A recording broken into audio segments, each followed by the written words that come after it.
Morning. One thing that I see lots of on social media are questions about paddleboard pumps. They think the paddleboard pump isn't working. Let's get straight to that work face and tell you all about it. First up, you have to go probably to 15 psi. Okay.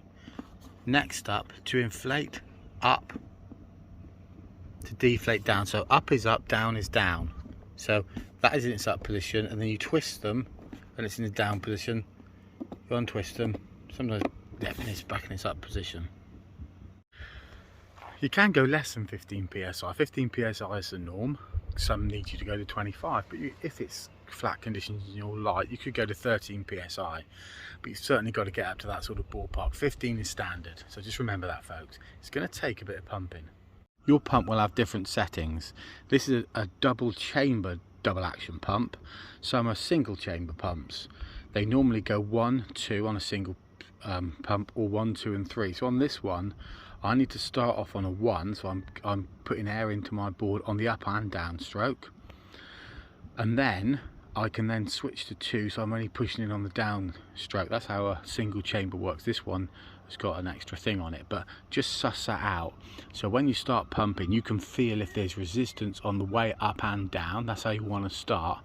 Then when it gets more difficult, switch the little switch. Normally it's a little switch that goes around like that at the top of a single chamber on a HP 8, for example, or a Bravo super pump, those sorts of pumps. So just suss out your pump, have a think about it. That's all very well, you say, but my pump isn't working. The valve isn't moving. What? So you think, well, it's nice and solid, but on here, nothing.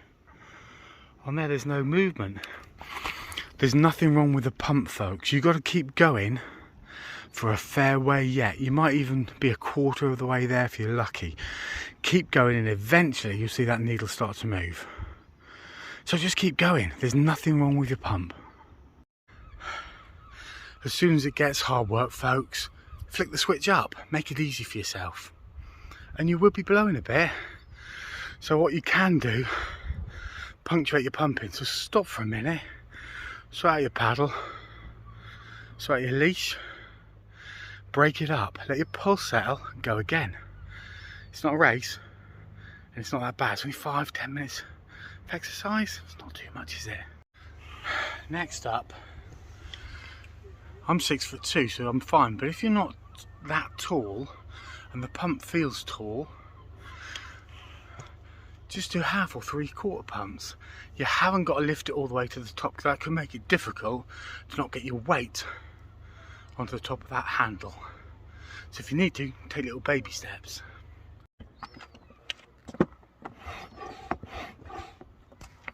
Next up, when you're pumping, there's 2 things you can do. One, you can keep a relatively straight arm, like I'm doing there, and let your shoulders and midriff push the weight down, or you can just use your arms. Mix it up, do what's best for you. Next thing is, sometimes you'll see that valve drop when you're pumping. That's because you might have a perfect seal there, but you're only losing a little bit. It doesn't matter. Your pump isn't faulty. This happens to have a perfect seal. But the other thing is, when you lift the pump up and down, you only really know the true pressure on the very bottom of the downstroke. So you push it right down to there. When you get to there, that's the pressure you're on. So although it's saying 14, I bet I'm nearest damn it on 15. So that's it there, folks. Hopefully that was of use to you.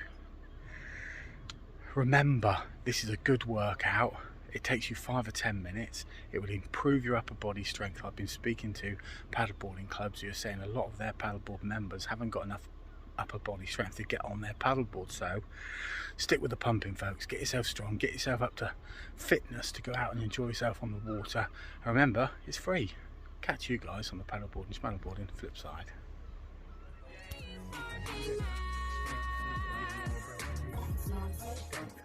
I couldn't have said it better myself.